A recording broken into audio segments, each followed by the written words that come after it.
Welcome to this explainer. You know, if you think having a strong 20-character password and an authenticator app means your Microsoft 365 environment is totally locked down, well, you might be in for a pretty massive shock.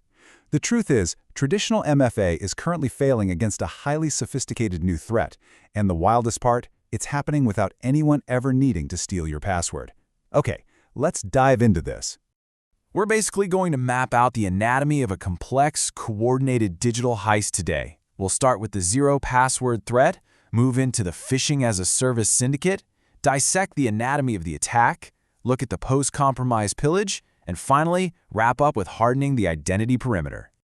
Let's kick things off with Section 1, the zero-password threat, and exactly why those strong passwords and standard MFA just aren't cutting it anymore. For years, our core assumption in IT has been simple, right? Long passwords plus MFA equals safe. But yeah, the stakes have totally changed. The FBI actually just put out a direct alert, and they stated, through the Kali365 platform subscription, cyber threat actors can capture OAuth tokens and gain persistent access to targeted individuals or entities' Microsoft 365 environments. Think about that for a second. Kali365 is this new breed of phishing kit that completely bypasses the front door. They're not trying to guess your password. They're literally bypassing the need for credentials altogether. And this brilliantly illustrates the massive paradigm shift we're facing right now. With traditional phishing, we've trained our users, right? Check for fake URLs, look for weird typos, rely on standard MFA. But device code phishing uses the actual legitimate Microsoft website. It steals tokens, not passwords, and it glides right past your standard MFA prompts. The absolutely terrifying reality here is that your users are doing exactly what they were trained to do, and they're still getting compromised. To really grasp why this threat is exploding so fast, let's look at a specific number: $900 million. That is the staggering amount Americans lost to AI-powered scams just last year alone, according to the FBI. That's almost $1 billion. And AI is exactly the engine that modern phishing kits like Kali365 are running on. They're using large language models to crank out flawless, context-aware email lures in multiple languages. They've completely stripped away the weird grammar and obvious typos that used to be our biggest red flags. Which brings us right into Section 2, Phishing-as-a-Service, and the cybercrime syndicate pulling the strings. We've got to understand the rapid commercialization powering these attackers. I mean, looking at these tiers, this feels exactly like the pricing page for a totally normal B2B software startup, doesn't it? But no, this is the actual pricing structure for Kali365.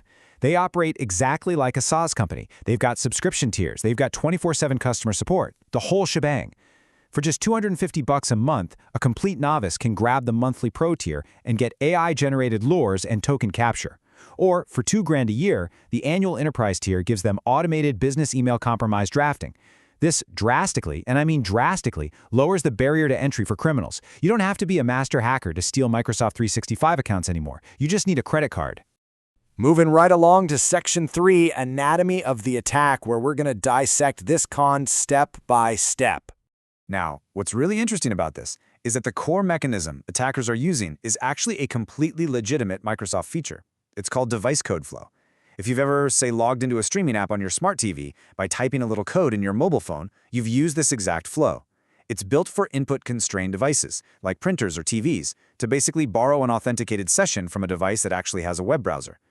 But the Kali365 attackers, brilliantly and maliciously, flip this feature back on the victim. So instead of your TV asking your phone for access, it's the attacker's server asking your work laptop for access. Let's walk through this heist. And keep in mind, this entire process has been documented taking as little as 42 seconds from start to finish. 42 seconds! Step 1 is the lure. The victim gets a flawless AI-generated email about an invoice or maybe an electronic funds transfer. Step 2, the code. They click the link and land on a trusted, legitimate-looking SaaS platform that displays a short device code. Step 3, the legitimate login. The page tells them to go to the actual Microsoft login portal and type in that code. So the victim logs in, approves the MFA push on their phone, and assumes they're just unlocking a secure document. But then, Step 4, token theft. The attacker's script, which has been quietly polling Microsoft in the background, snatches the OAuth token. The victim didn't just log in, they literally authenticated the attacker's session for them. Let's look at the immediate aftermath in Section 4, the post-compromised pillage, essentially the getaway. To really understand the damage here, you have to understand the ultimate prize of this heist, and that is the OAuth token. Think of this token like a digital skeleton key. It's issued directly by Microsoft, and it grants unfettered, persistent access to an account's apps. We're talking Outlook, Teams, SharePoint, OneDrive, all of it, without ever needing the password again. Because the attacker holds this shiny digital key, to Microsoft, they look exactly like an authenticated user. They aren't going to be prompted for any more MFA challenges. They are just inside. And let me tell you, once they're in, Kali365 and similar kits do not waste a single second. The pillaging is completely automated. First off, they drop automated suppression rules. These are inbox filters that instantly route any security alerts or IT warnings straight into folders nobody ever checks, like archive or RSS subscriptions. So the victim is totally blind. Then an AI runs email triage, immediately scanning the inbox for high-value keywords, think invoice, wire transfer, payroll. After that comes internal phishing. They start blasting out attacks to coworkers directly from the compromised account. And this works incredibly well because the email is actually coming from a real, trusted colleague. Finally, they move to deep exploitation. They leverage advanced penetration testing frameworks, things like Graph Runner and Team Filtration, to interact directly with the Microsoft Graph API. This lets them inject persistent backdoors that remain completely invisible to the end user. Okay, time for some good news. Section 5, hardening the identity perimeter, where we look at the countermeasures. I know all of this sounds pretty terrifying, but we are definitely not defenseless here. By understanding their playbook, we can totally dismantle it. So, the crucial point is, you need to implement these rapid-fire mitigation strategies right now. First and foremost, and this is a highly urgent recommendation straight from both the FBI and Microsoft, you absolutely must block the device code flow using conditional access policies. Unless you have a super specific documented business need for it, just shut it down entirely. Next up, transition to phishing-resistant MFA. We've got to stop relying on SMS or those simple push notifications. It's time for FIDO2 security keys or device-bound pass keys. Third, set your policies to require sign-ins to originate exclusively from compliant or hybrid joined devices. That way, if an attacker steals a token but tries to use it on their own random unmanaged laptop, the system just stops them dead in their tracks. And lastly, enable continuous access evaluation, or CAE. This gives Microsoft the power to instantly revoke access tokens in real time the second an anomaly is detected. We've covered a ton of really critical ground today, but I want to leave you with one final provocative thought. If attackers don't even need a password to access your Microsoft 365 environment, how resilient is your identity perimeter really?